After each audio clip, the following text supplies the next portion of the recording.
Assalamualaikum warahmatullahi wabarakatuh. Sebelumnya, perkenalkan nama saya Fatimah Zahra dengan NPM 22180111038. Jadi, di sini saya akan mempresentasikan hasil kerja saya mengenai hakikat pendidikan Pancasila, Pancasila dalam arus sejarah bangsa Indonesia, dan Pancasila sebagai dasar negara. Untuk yang pertama, itu adalah materi tentang hakikat pendidikan Pancasila, di mana dasar hukum pendidikan Pancasila. Menurut Keputusan Menteri Pendidikan Nasional Republik Indonesia Nomor 232 garis miring U garis miring 2000 tentang pedoman penyusunan kurikulum pendidikan tinggi dan penilaian hasil belajar mahasiswa, kurikulum pendidikan tinggi mencakup kelompok mata kuliah pengembangan kepribadian atau MPK, di mana kurikulum inti yang wajib diberikan pada setiap program studi adalah pendidikan Pancasila, pendidikan agama, dan pendidikan kewarganegaraan. Nah, selanjutnya adalah landasan pendidikan Pancasila. Yang pertama itu adalah landasan historis, di mana landasan historis adalah fakta-fakta sejarah yang dijadikan dasar bagi pengembangan pendidikan Pancasila, baik menyangkut formulasi tujuan, pengembangan materi, rancangan model pembelajaran, dan evaluasinya. Selanjutnya adalah landasan kultural, di mana landasan kultural Pancasila mempunyai unsur-unsur sebagai adat istiadat, tulisan, bahasa, slogan, kesenian, agama, kepercayaan, dan kebudayaan dalam negara Indonesia yang secara umum. Yang ketiga itu adalah landasan filosofi, di mana filosofis ini bersumber dari adanya pandangan-pandangan yang ada di dalam filsafat pendidikan, lalu menyangkut keyakinan terhadap hakikat manusia, keyakinan mengenai sumber nilai, hakikat pengetahuan, serta mengenai kehidupan yang baik. Yang terakhir itu adalah landasan yuridis, di mana landasan yuridis ini menyangkut aturan perundangan-undangan yang mendasari pelaksanaan pendidikan Pancasila. Pancasila secara yuridis konstitusional telah secara formal menjadi dasar negara sejak dituangkannya rumusan Pancasila dalam pembukaan Undang-Undang Dasar 1945. Nah, selanjutnya itu adalah tujuan pendidikan Pancasila itu sendiri, di mana dia itu secara umum mampu memahami, menganalisis, dan menjawab persoalan-persoalan yang dihadapi oleh masyarakat secara berkesinambungan dan konsisten berdasarkan cita-cita dan tujuan bangsa Indonesia. Secara khusus, yang pertama itu adalah mengerti dan memahami arti dan isi Pancasila itu dengan sebenarnya.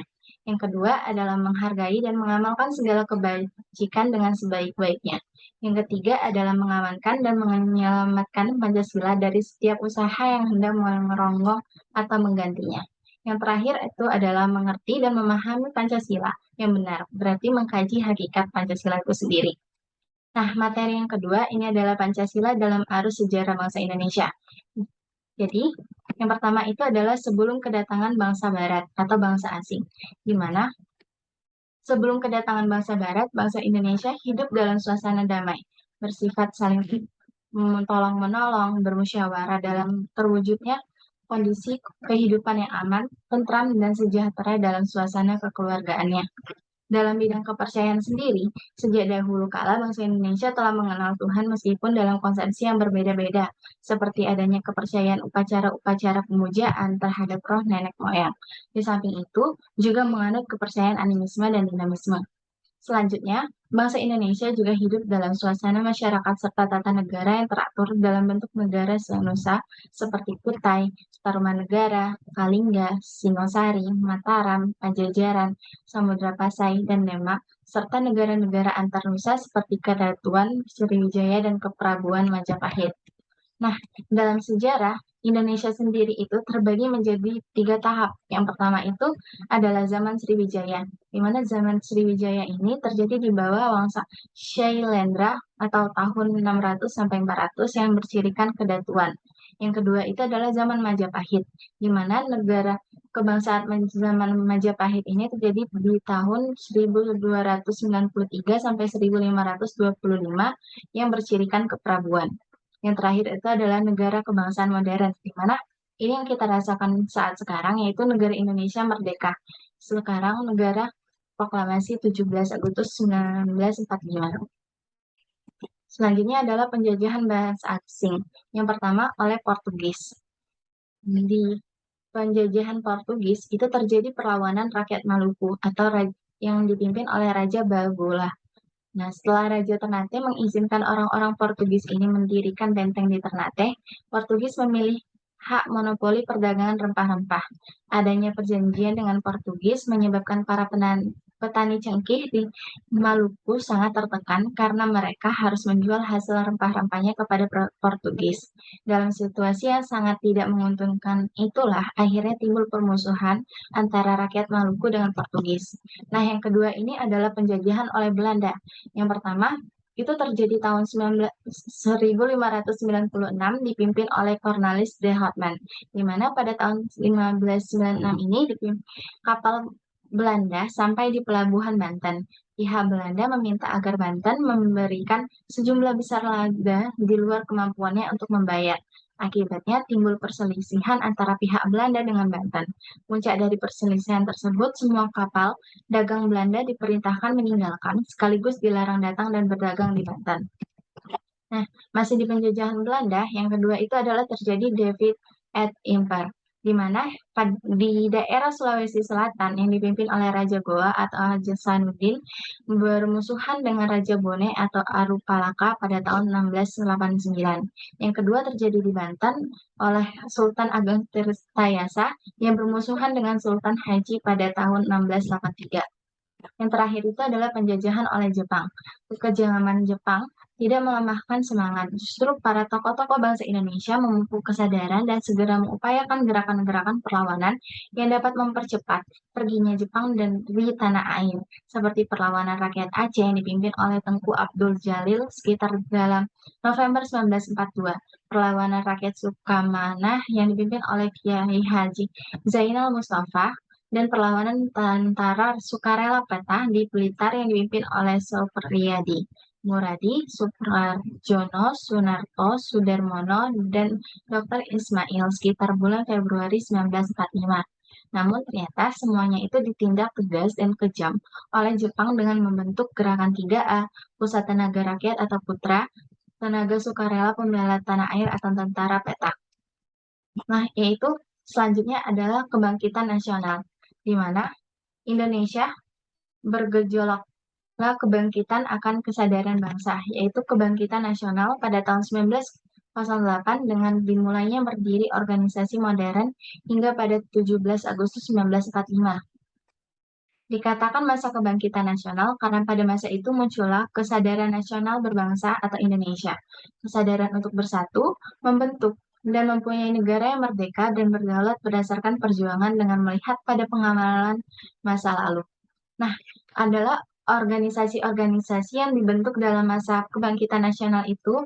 Yang pertama ada Budi Utomo, Serikat Dagang Indonesia, Indis Party, Perhimpunan Indonesia, ISDV, Partai Nasional Indonesia atau PNI, Muhammadiyah, Gerakan Pemuda Seluruh Indonesia, Nahdlatul Ulama atau NU, Partai Komunis Indonesia atau PKI, Partai Indonesia atau Partindo, dan Serikat Islam. Nah, selanjutnya itu adalah masa Sumpah Pemuda, di mana Sumpah Pemuda ini pertama dilakukan Kongres Pemuda 1 dan kedua dilakukan Kongres Pemuda 2 sampai akhirnya terbentuknya Ikrar Sumpah Pemuda itu sendiri. Nah, sejarah yang selanjutnya itu adalah pembentukan BPUPKI, di mana sebagai langkah konkret dari janji tersebut, dibentuklah Dokuritsu Jundi Kosakai atau dikenal dengan Badan Penyelidik Usaha-Usaha Persiapan Kemerdekaan Indonesia.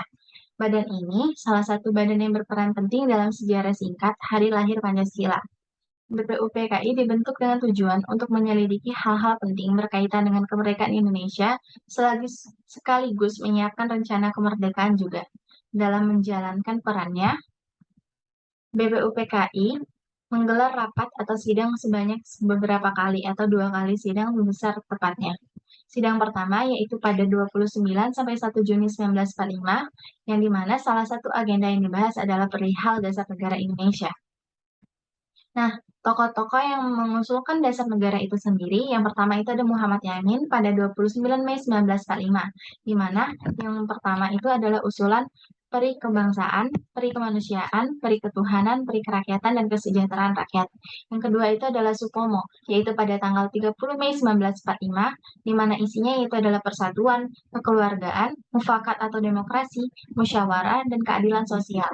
Dan yang terakhir itu adalah oleh Insinyur Soekarno pada 1 Juni 1945, yang isinya adalah kebangsaan Indonesia, internasionalisme atau peri kemanusiaan, mufakat atau demokrasi, kesejahteraan rakyat, dan yang terakhir adalah ketuhanan yang Maha Esa.